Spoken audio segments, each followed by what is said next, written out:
Assalamualaikum warahmatullahi wabarakatuh.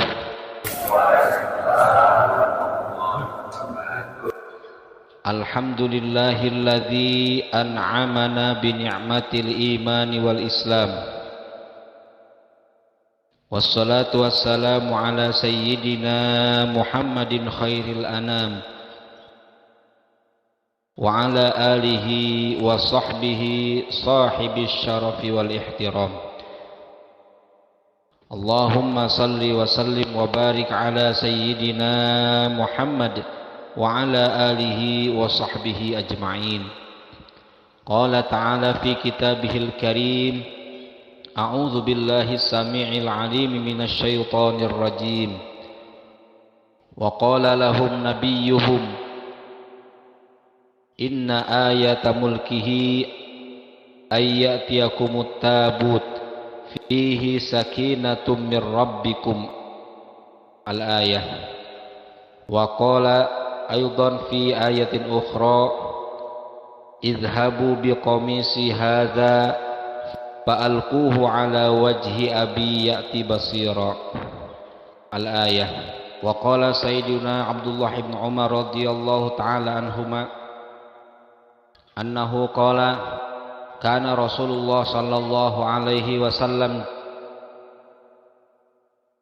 jaa ilal matahir fayu'ta bil ma'i fayashrabuhu yarju barakata aidil muslimin au kama qala Nabi Muhammad sallallahu alaihi wa alihi wasallam. Rabbi shrah li sadri wa yassir li amri wahlul 'uqdatam min lisani yafqahu qawli. Subhanaka la ilma lana illa ma 'allamtana innaka antal alimul hakim.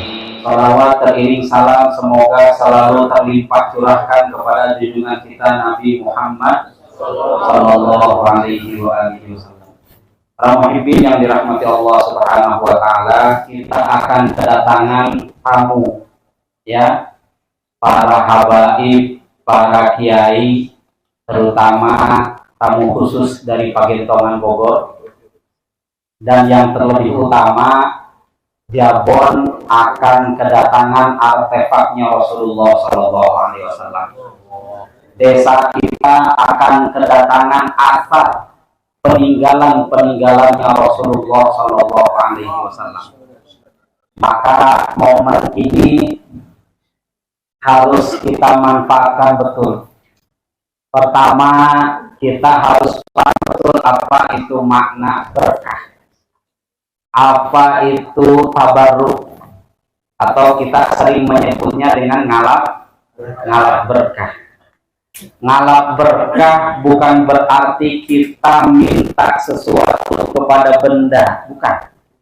Hakikatnya tetap kita minta kepada Allah Subhanahu wa ta'ala. Tidak ada satu ulama Ahlus Sunnah wal Jamaah satupun yang mengatakan bahwa benda makhluk itu memberikan kemanfaatan. Tidak ada. Kemanfaatan dan kemudaratan semuanya berasal dari Allah Subhanahu wa ta'ala. Ya, gitu. Benda peninggalan, barang-barang peninggalan salafun as-salihin itu hanya sebagai asbab Allah menurunkan keberkahannya untuk kita. Ya. Nah, kenapa ini perlu disampaikan sama para muhibbin yang dirahmati Allah? Biar kita tahu ternyata ngalap berkah itu ada tuntunannya dari Al-Quran. Ya. Dalam Al-Baqarah ayat 248 Allah Subhanahu wa ta'ala berfirman, wa qala lahum nabiyyuhum inna ayata mulkihi ayyatiyakumut tabut fihi sakinatun mir rabbihim. Ya, gimana terusannya? Dan berkata kepada mereka, Nabi Bani Israel, sepeninggal Nabi Musa dan Nabi Harun. Pada saat itu Bani Israel, ya, ingin memerangi raja yang sangat zalim, namanya Raja Jalut. Maka pada saat Nabi Bani Israel ini mengangkat Talut sebagai pemimpin mereka, ini Bani Israel nggak langsung percaya. Pada saat umatnya Bani Israel ini nggak percaya, diabadikan di dalam Al-Quran, nabinya bilang, apa kata nabinya? Inna ayata mulkihi, sesungguhnya tanda, ciri, ya, Talut dijadikan raja, dijadikan pemimpin Bani Israel, kata Allah, ayyatiyakumut tabut, bahwa akan datang kepada kalian tabut. Tabut itu kotak, ya, peti. Yang isinya apa? Isinya peninggalan Nabi Musa dan peninggalan Nabi Harun alaihi wassalam. Ya, fihi sakinatum mir rabbikum. Ya, di dalamnya ya terdapat peninggalan yang bisa menjadikan sakinah, ketenangan. Allah menurunkan ketenangan ke dalam hati-hatinya Bani Israel disebabkan tabut itu. Warakiyatum mimma taroka alu Musa wa alu Harun. Ya, di dalamnya terdapat peninggalan Nabi Musa dan Nabi Harun. Nah, pada miluhul malaikah yang dibawa oleh malaikat, inna fi dzalika la ayatan lakum in kuntum mu'minin. Sesungguhnya yang demikian itu sebagai tanda, ya, bagi kalian, ya, untuk mempercayai kepemimpinan Talut, in kuntum mu'minin, jika kalian beriman kepada Allah. Nah, jadi Bani Israel, Bapak Ibu, kalau mereka berperang, itu kalau ada tabut di tengah-tengah mereka, peti itu selalu dibawa. Isinya dalam satu riwayat itu terompahnya Nabi Musa alaihissalam, ya. Isinya gamisnya Nabi Musa alaihissalam, ya, tongkatnya Nabi Musa, dan ridanya Nabi Harun alaihissalam, ya. Nah, ketika tabut itu ada isinya peninggalan Nabi Bani Israel, maka Allah turunkan ketenangan di dalam hati Bani Israel, dan Allah berikan mereka kemenangan ketika memerangi Raja Jalut, ya, dengan terbunuhnya Raja Jalut oleh siapa? Nabi Daud alaihissalam. Nah, ini namanya tabarruk, ngalap berkah, ya. Contoh lain mana? Di dalam surah Yusuf, ya, surah Yusuf ayat 93, Allah Subhanahu wa taala berfirman, pada saat saudara-saudaranya Nabi Yusuf sudah meyakini bahwa, ya, penguasa saat itu, penguasa Mesir yang dipercaya untuk mengurusi, ya, pangan, agar masyarakat Mesir saat itu yang tertimpa kemarau panjang tidak kelaparan. Mereka tahu ternyata beliau adalah saudara kandungnya, yaitu Nabi Yusuf, ya, saudara seayah beda ibu. Maka pada saat itu apa kata Nabi Yusuf, diabadikan di dalam Al-Quran, idhabu biqomisi hadza fa'alquhu ala wajhi abi ya'ti basira. Pergilah kalian dengan membawa bajuku ini, fa'alquhu ala wajhi abi, kemudian usap baju yang melekat di badannya Nabi Yusuf, ya. Di baju itu ada bekas keringatnya Nabi Yusuf, harumnya badan Nabi Yusuf, diusapkan baju itu di wajahnya Nabi Yakub alaihissalam, ya'ti basiro, maka Allah kembalikan pandangannya Nabi Yakub alaihissalam. Nah, ini namanya berkah, ya, gitu. Jadi keberkahan itu sang pemilik berkah Allah Subhanahu wa ta'ala. Allah menurunkan berkah bisa pada waktu, ya, ada waktu-waktu yang diberkahi. Di antaranya apa? Malam turunnya Al-Quran, itu termasuk waktu yang diberkahi. Ada juga tempat-tempat yang diberkahi. Pada saat Sayyidina Umar bin Khattab usul kepada Nabi ketika berada di Maqam Ibrahim, ya, dekat Ka'bah, agar tempat Nabi Ibrahim saat membangun Ka'bah itu ya disunnahkan sholat sunnah 2 rakaat, maka itu turun ayat Al-Quran wattakhidhu min maqami Ibrahim musalla. Nah ini namanya tabarruk ya, ngalap berkah. Jadi ngalap berkah itu sudah ada tuntunannya dari Al-Quran. Bahkan Rasulullah Shallallahu Alaihi Wasallam dalam satu hadis yang diriwayatkan oleh Imam Tabrani, diceritakan oleh Sayyidina Abdullah bin Umar bahwa Rasulullah Shallallahu Alaihi Wasallam beliau bangun hendak minum. Ketika mau minum itu ditawarkan 2, mau pakai minuman yang biasa digunakan oleh Nabi khusus belum dipakai minum nih, atau satu lagi wadah yang digunakan oleh para sahabat untuk berwudu. Maka yang dipilih oleh Nabi wadah yang biasa digunakan oleh para sahabatnya untuk berwudu. Ya, fayu'ta bil ma'i, maka didatangkan air itu kepada Nabi, fayashrabuhu, lalu Nabi minum. Apa? Kenapa beliau mau minum dari gelas yang itu? Yarju barakata aidil muslimin. Karena Nabi berharap keberkahan dari tangan-tangannya kaum muslimin, yaitu para sahabat-sahabatnya Rasulullah Shallallahu Alaihi Wasallam. Sekelas Rasulullah, manusia yang paling mulia, kekasihnya Allah Subhanahu Wa Taala, ya masih mengharap berkah dari tangan-tangannya orang-orang soleh, ya gitu. Nah, para muhibbin yang dirahmati Allah Subhanahu Wa Taala, itu Nabi. Nah, bagaimana kalau bukan Nabi? Ya, karena urusan berkah ini minoritas dari saudara-saudara kita menganggap sesat, bahkan mensyirikkan. Dianggap ngalap berkah itu hanya sama Nabi. Kalau selain Nabi nggak boleh, ya. Gitu. Nah, Bapak Ibu harus tahu nih, ya, ada satu cerita ya dalam manakibnya, manakib Al-Hanabilah. Cerita ini juga dikutip dalam kitab Al-Bidayah wan Nihayah Imam Ibnu Katsir, bahwa satu hari Imam Syafi'i mengutus salah satu muridnya yang bernama Rabi', Imam Rabi', untuk menemui Imam Ahmad bin Hambal di Baghdad. Saat itu Imam Syafi'i posisinya di Mesir, ya. Meminta Imam Rabi' untuk menemui Imam Ahmad sambil membawa secari kertas yang berisi tulisan, ya, tulisan dari Imam Syafi'i.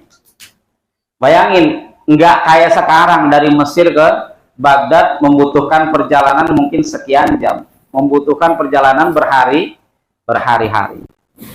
Begitu sudah sampai di Baghdad, Imam Ahmad nanya kepada Imam Rabi', itu yang dibawa udah dibuka belum? Belum. Mana berani saya buka, ya. Nah, ini adab saat kita disuruh oleh guru, ya, jangan coba-coba penasaran buka kalau bukan kita yang berhak untuk membuka. Nah, pada saat surat itu dibuka oleh Imam Ahmad nangis, ya, nangis Imam Ahmad. Begitu nangis, muridnya Imam Syafi'i, Imam Rabi'i, nanya kepada Imam Ahmad, ya, limadza bakaita ya Abu Abdillah? Apa yang menyebabkan kau menangis wahai Abu Abdillah? Gelarnya Imam Ahmad itu Abu Abdillah. Maka kata Imam Ahmad, dalam surat ini tertulis bahwa guru kita Imam Syafi'i bermimpi bertemu dengan Rasulullah Sallallahu Alaihi Wasallam. Dalam mimpinya Rasulullah mengucapkan salam kepada saya, kata Imam Ahmad tuh, dan beliau memberitahukan kepada saya bahwa engkau nanti akan diuji dengan ujian yang sangat berat, ya, yang akan menyebabkan engkau masuk ke dalam penjara, disiksa, ya, Tapi kalau engkau bisa bersabar, engkau akan dinaikkan derajatmu oleh Allah Subhanahu wa taala. Namamu akan harum sepanjang masa. Ya, kira-kira isi suratnya begitu. Maka begitu mendengar kabar gembira Imam Rabi, ya, mendengar langsung dari Imam Ahmad bahwa isi suratnya adalah pujian Rasulullah kepada Imam Ahmad, pesan Rasulullah kepada Imam Ahmad, dan Imam Ahmad sebagai bentuk terima kasih kepada yang sudah mengantarkan surat dari gurunya, beliau buka baju yang melekat di badannya. Kalau para habaib kan, para ulama besar itu biasanya dua gamisnya. Ada gamis, ada lagi apa namanya? Jubah, ya.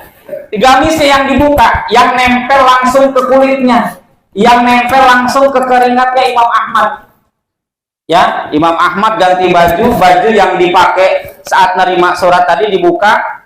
Kata Imam Ahmad, ini aku hadiahkan kepadamu. Dihadiahin tuh baju yang beliau pakai, yang biasa beliau gunain untuk ibadah, untuk tirakat, untuk zikir kepada Allah, kepada Imam Rabi'. Singkat cerita, begitu Imam Rabi' sampai kembali ke Mesir, ditanya oleh Imam Syafi'i, ya, bagaimana reaksi muridku? Diceritakanlah, nangis gitu ya. Beliau bersyukur, berterima kasih. Kemudian apa yang dia beri untukmu? Ya, kata Imam Rabi' ini pada gurunya Imam Syafi'i, saya dikasih jubah ini guru. Ya, Imam Syafi'i tersenyum tuh. Begitu tersenyum, kata Imam Syafi'i, harusnya tuh jubah milik saya. Ya, karena kan mimpinya ke saya. Saya itu kan cuma ngasih apa? Ngasih kabar aja. Ya. Tapi kata Imam Syafi'i, tenang aja, saya nggak bakalan mengambil jubah yang sudah menjadi hakmu. Tapi tolong itu jubah yang dipakai oleh Imam Ahmad, kamu rendam dengan air rendaman jubah itu bawa ke saya. Kata Imam Syafi'i ini gurunya. Karena beliau sudah melihat kehebatan muridnya Imam Ahmad, kealimannya yang luar biasa. Ya. Perasan dari jubah muridnya itu dimanfaatkan oleh Imam Syafi'i untuk minum, untuk basuh wajah, cuci muka, ya. Sebagai bentuk apa? Tabarrukan, ngambil berkah kepada muridnya yang soleh, kepada muridnya yang sudah dekat kepada Allah Subhanahu wa ta'ala. Itu ngambil berkah ke orang-orang soleh, seperti itu dilakukan oleh salafun sholihin, ya. Jadi nggak ada ngambil berkah, ngalap berkah itu perbuatan syirik.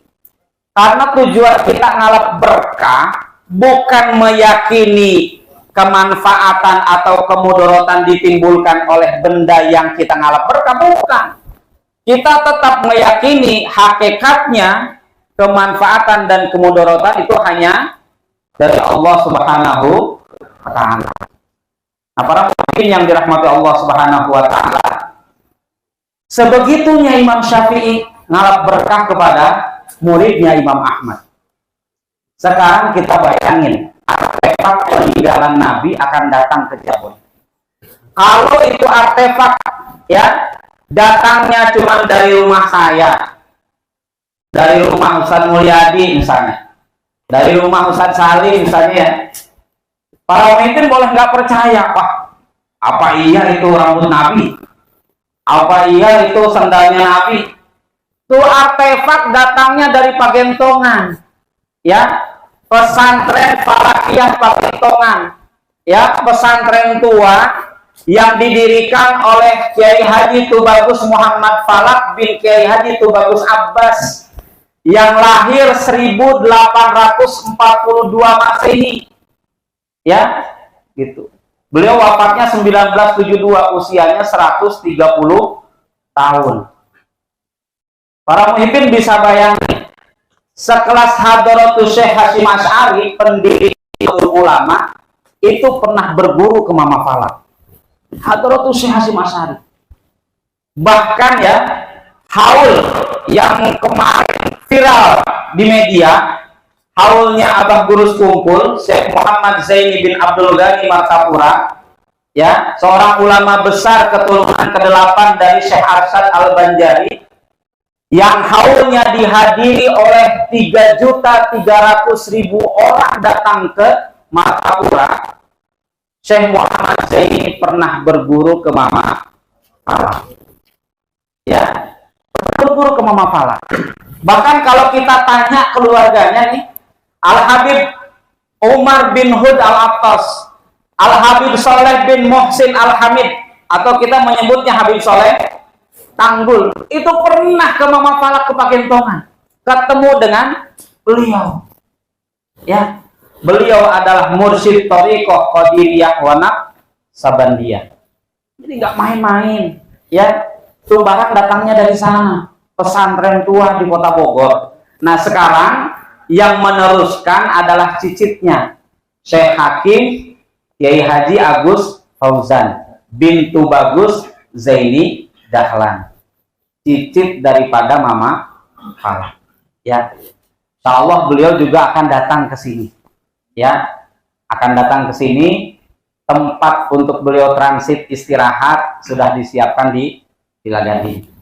Nah, sebagai penutup, para muhibbin yang dirahmati Allah Subhanahu wa taala, saat artefak itu peninggalan Rasulullah dihadirkan di depan kita, tanamkan dalam hati ini rasa ta'zim, takrim, ya, memuliakan, mengagungkan Rasulullah sallallahu alaihi wasallam.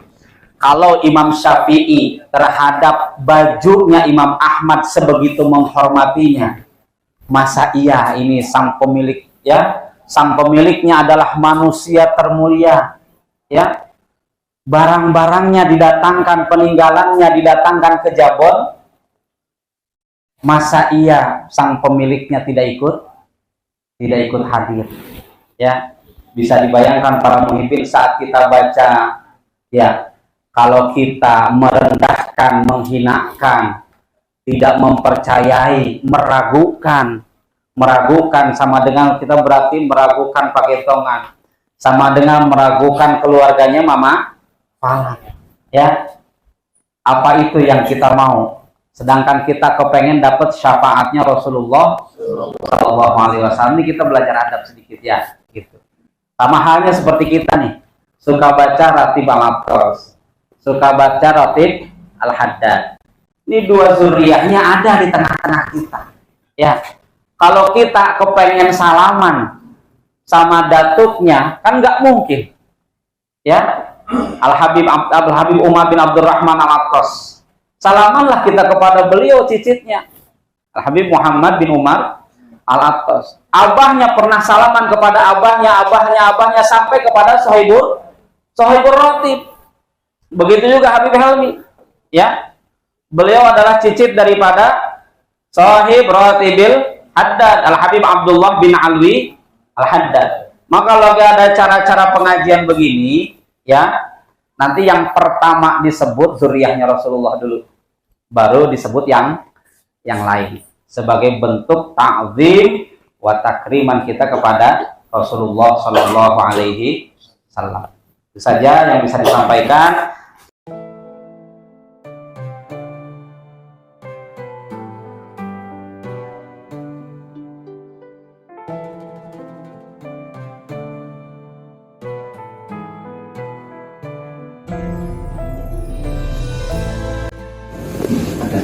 Berarti ntar artefak di sini ya? Iya, artefak sini, terus nanti Baib yang jaga di sini. Tim hadroh yang untuk rencana. Nanti ini saya pilih satu rencana itu. Untuk yang tiba di pagi hari. jadi kan kemungkinan dari tim Sirul Hikmah pun akan standby bisa pagi sampai itu. Mungkin kita penempatannya di mana itu Pak? Apakah di sini juga atau tim pembawa? Itu ada di rumah kosong nanti. Makan juga nanti saya siapin di sini. Kemungkinan sih bakal ada yang jaga. Boleh, iya di sini. Iya di sini. Pokoknya di sini sama di sana. Nah nanti itu saya pasang tenda artefak sama tenda lingkungan, ada 3 itu untuk tamu yang bagus ya, kalau sakit yang memang dari majelis kita. Berarti nanti Habaib sama tim dari Sirul Hikmah di sini aja ya? Ya. Alangkah indahnya hidup ini, andai dapat ku tatap wajahmu,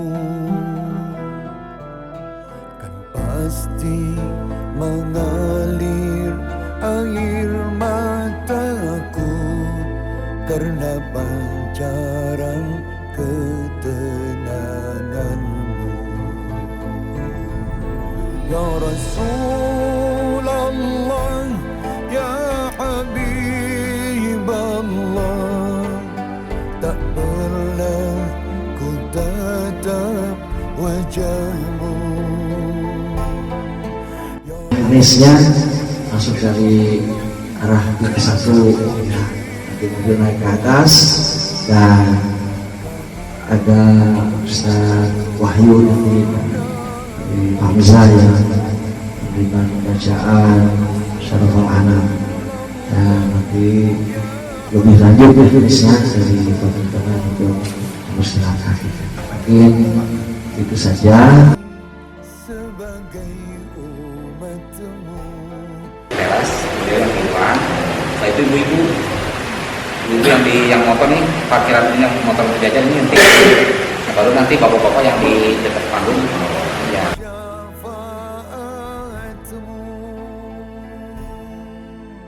Allahumma salli ala Muhammad, ya Rabbi salli alaihi wasallim. Allahumma salli ala Muhammad, ya Rabbi salli alaihi wasallim. Allahumma salli ala Muhammad, ya Rabbi salli alaihi wasallim. Allahumma salli ala Muhammad, ya Rabbi salli alaihi wasallim. Ya Rasulullah, ya Habiballah, kami rindu padamu. Ya Rasulullah, ya Habiballah, terimalah kami sebagai umatmu. Ya Rasulullah, ya Habiballah, kurniakanlah syafaatmu. Ya Rasulullah, ya Habiballah.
يوم يغمدها وارحمنا يوم يشفعون الخلائق فترحمها اللهم ارزقنا زيارته في كل سنة ولا يجعلنا من الغافلين عنك ولا عنه قد رأسنا اللهم لا تجعل في مجلسنا هذا إلى مسلك بماع توبة ذنوبا وسددت بإذاء المغفرة عيوبا اللهم إنه كان معنا في سنة الماضية إخوان منعهم القضاء عن الوصول إلى مثلها فلا تحرمهم ثواب هذه الساعة وفضلها اللهم ارحمنا إذا سرنا من أصحاب القبور اللهم ارحمنا إذا سرنا من أصحاب القبور اللهم ارحمنا إذا سرنا من أصحاب القبور.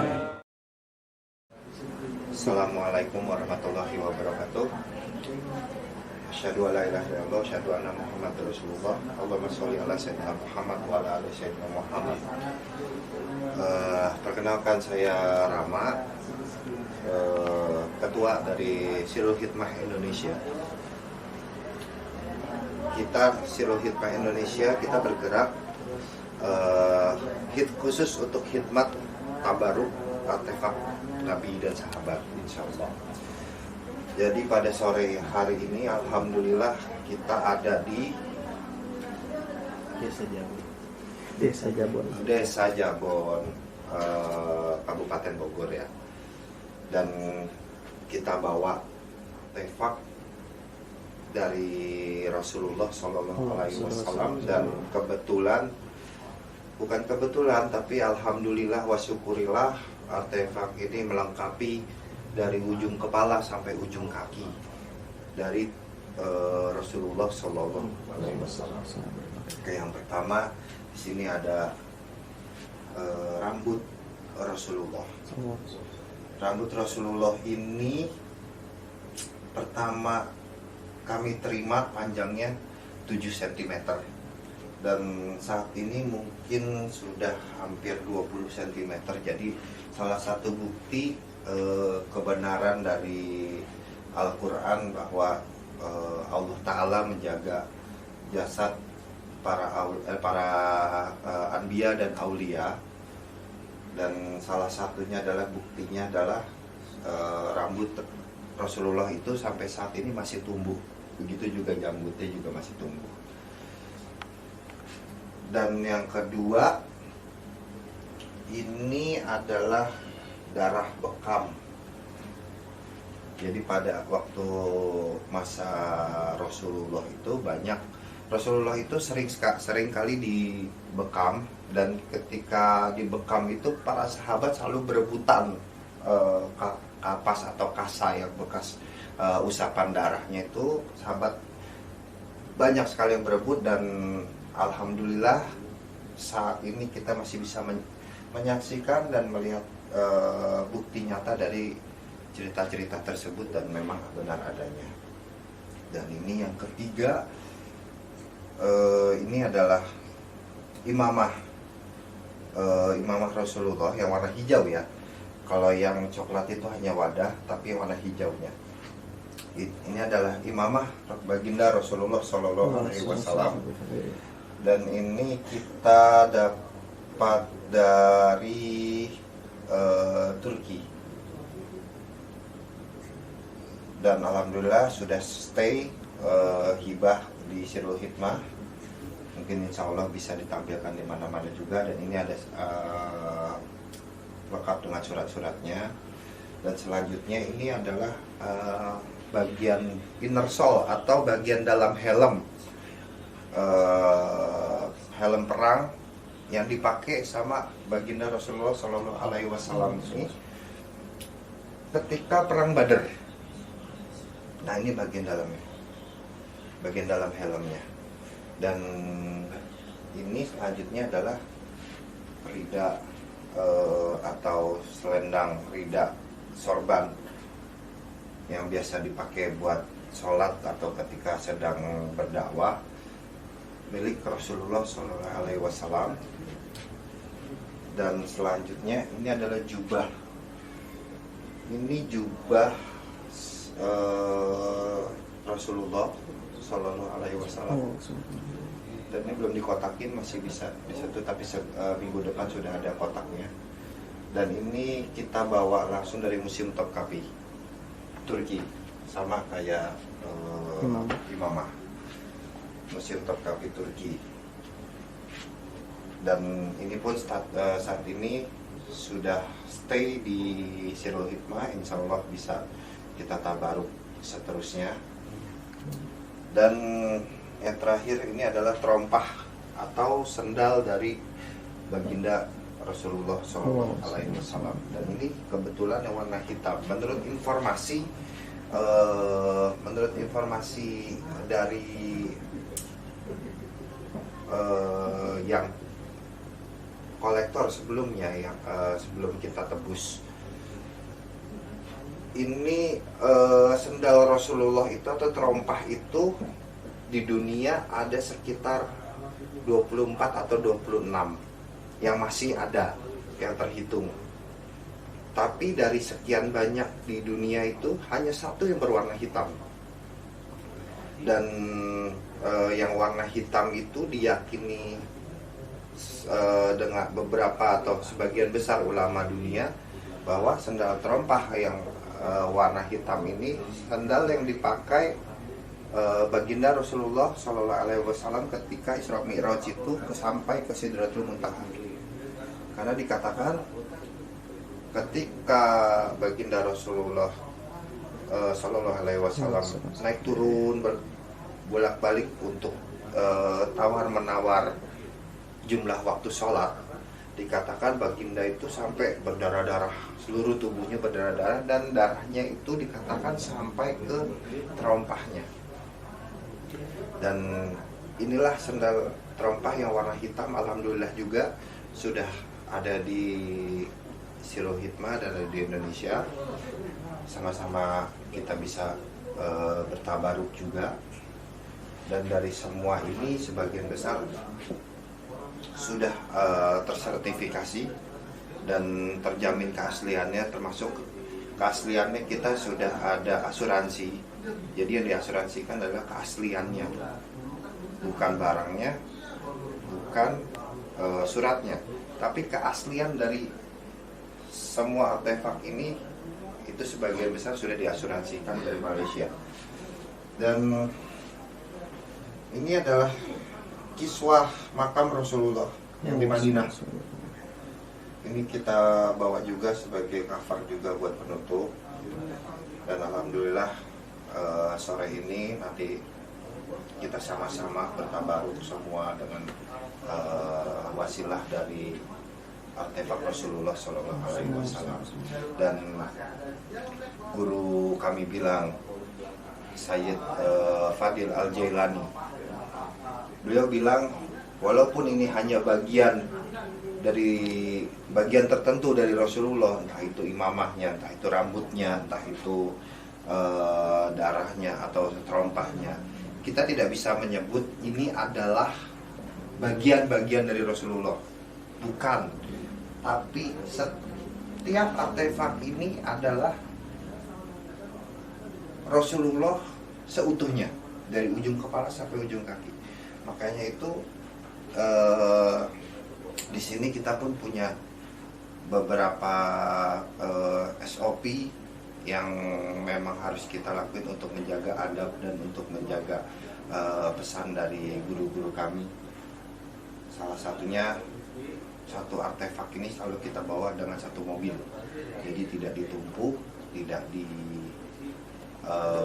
dibarengin, tapi satu mobil. Jadi memang kita setiap artefak itu menganggap adalah satu bagian utuh dari Rasulullah SAW. Kurang lebih demikian informasi yang bisa saya sampaikan, dan mungkin nanti bisa ketemu lagi di lain hari, insya Allah. Wabillahi taufiq wal hidayah. Wassalamualaikum warahmatullahi wabarakatuh. Langkah indahnya hidup ini, andai dapat ku tatap wajahmu, kan pasti mengalir air mataku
Insya Allah pasti kita akan Ya.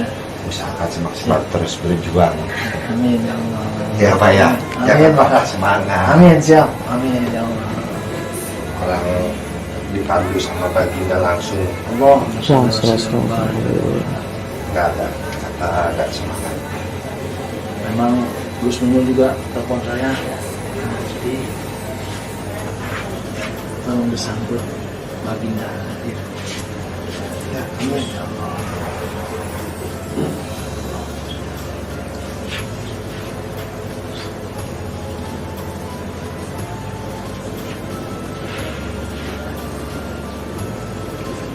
Maaf Pak Ustadz, berarti ini semua artefak Pak Ustadz yang menjaga, Iya, merawat. iya perawat tanggung jawab seluruh semua artefak yang ada di Sirul Hikmah. Pak Ustadz. Tanggung jawabnya saya sebagai ketua. Ya, alhamdulillah sih kita udah jalan mungkin 8 tahunan sampai kebentuk udah ada timnya segala macam sendiri. Itu baru setahun terakhir, yang 7 tahun 6 tahun terakhir mah sendiri. Tapi alhamdulillah semua alhamdulillah tetap kawal, tetap menjaga. Dan makanya ini juga nih kotak-kotak kan baru diganti gitu. Kalau yang ini sebetulnya baru datang 2 bulan yang lalu dari Topkapi. Makanya kotak akriliknya belum jadi.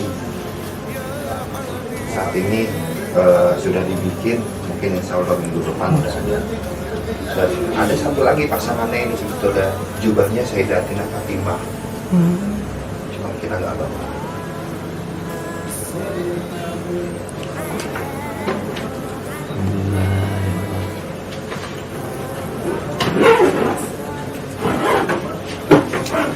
Ya kita ngejalanin amanah aja. Gak punya apa-apa, gak bisa apa-apa.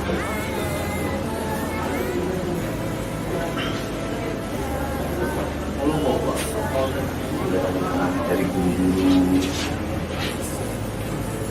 dari orang tua.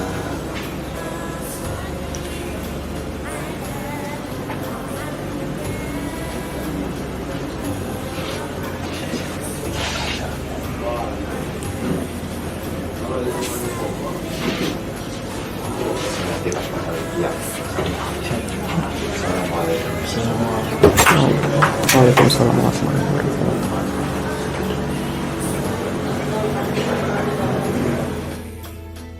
Seorang Dr. Embong ini mencari tahu lebih. Akhirnya diketahui itu bukan Rasulullah tidak memiliki DNA, tapi dulunya Rasulullah punya DNA. Tapi DNA ini hancur ketika kejadian Isra Miraj. Ya. Karena secara fisika, secara ilmu fisika, Rasulullah itu kalau misalnya sampai ke Sidratul Muntaha atau bertemu dengan Rob, itu bentuknya tidak mungkin lagi bentuknya kiri manusia, nggak mungkin, pasti sudah melebur dengan cahaya. Sedangkan Jibril aja nggak bisa. Nah di situ pun dikaji juga. Jadi memang cahaya itu punya tingkat level intensitas yang berbeda-beda, dan cahaya sangat memungkinkan cahaya yang beda intensitas itu bisa terbakar atau rusak zatnya dengan cahaya dengan level yang berbeda. Ya, dan itu ya kalau kita mah mungkin lampu nih beda watt, ya terangnya kalah deh gitu ya, nggak bahasa kasarnya. Lampu 5 watt, ada lampu ya. 30 watt, lampu. Jadi memang ketika kejadian Isra Miraj itu dan habis itu Rasulullah turun lagi balik ke bumi, itu sudah dalam keadaan DNA-nya sudah hancur, sudah melebur. Jadi nggak bisa lagi diteliti. Makanya seperti sempat jadi pertanyaan para ilmuwan di dunia, bagaimana mungkin manusia nggak punya DNA? Tapi setelah diteliti lagi ternyata bukan tidak punya DNA, tapi DNA itu telah lebur.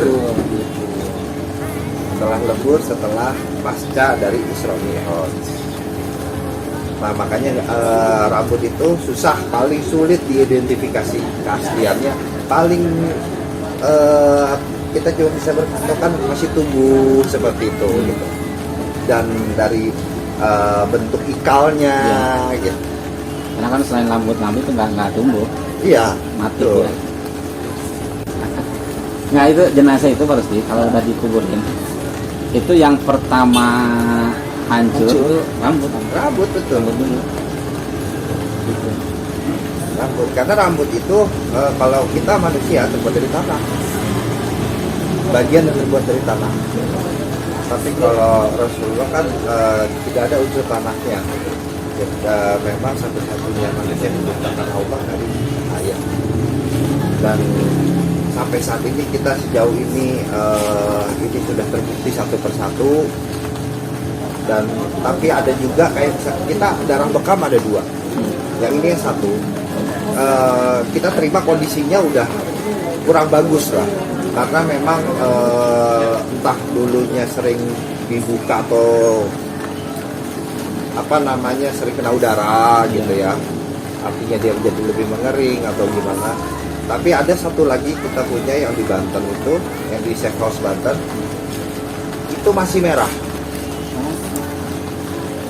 Dulu saya terima itu 2017, jadi bentuknya sama kayak kasar, cuma ada bulatan merah kecil. Nah sekarang kondisinya kasarnya udah 40% merah semua.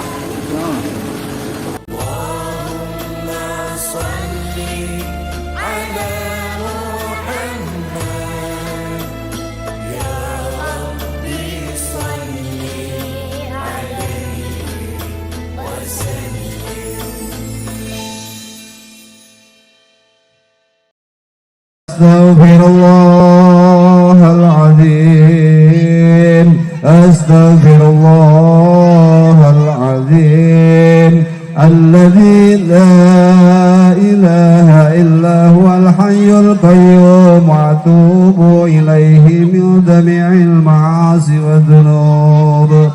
Asyhadu an la ilaha illallah وأشهد أن محمد رسول الله أشهد أن لا إله إلا الله وأشهد أن محمد رسول الله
أعوذ بالله من الشيطان الرجيم بسم الله الرحمن الرحيم الحمد لله رب العالمين الرحمن الرحيم مالك يوم الدين إياك نعبد وإياك نستعين اهدنا الصراط المستقيم صراط الذين أنعمت عليهم غير المغضوب عليهم ولا الضالين.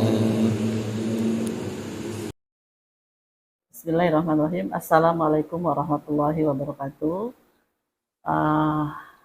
Alhamdulillah, berkaitan dengan kegiatan kemarin yang sudah dilaksanakan, bahwasanya Desa Jabon Mekar kedatangan tamu dari para habib dan ulama, yang mana pada kegiatan tersebut hadir para habib dengan kirab artefak yang hadir di Desa Jabon Mekar dengan begitu antusias warga dan masyarakat, para tokoh ulama dan lain sebagainya. Tentunya semua itu harapan kami akan membawa Desa Jabon Mekar lebih terkenal dengan agamisnya. Mudah-mudahan seluruh komponen masyarakat, baik ulama, pengurus dan jajaran, dengan kegiatan tersebut mendapat pahala dari Allah Subhanahu wa Ta'ala. Mudah-mudahan Desa Jabon Mekar kedepannya lebih baik, kita lebih istiqomah dalam menjalankan ibadah dan lainnya. Mungkin itu yang dapat kami sampaikan. Billahi taufiq wal hidayah. Wassalamualaikum warahmatullahi wabarakatuh. Waalaikumsalam warahmatullahi wabarakatuh.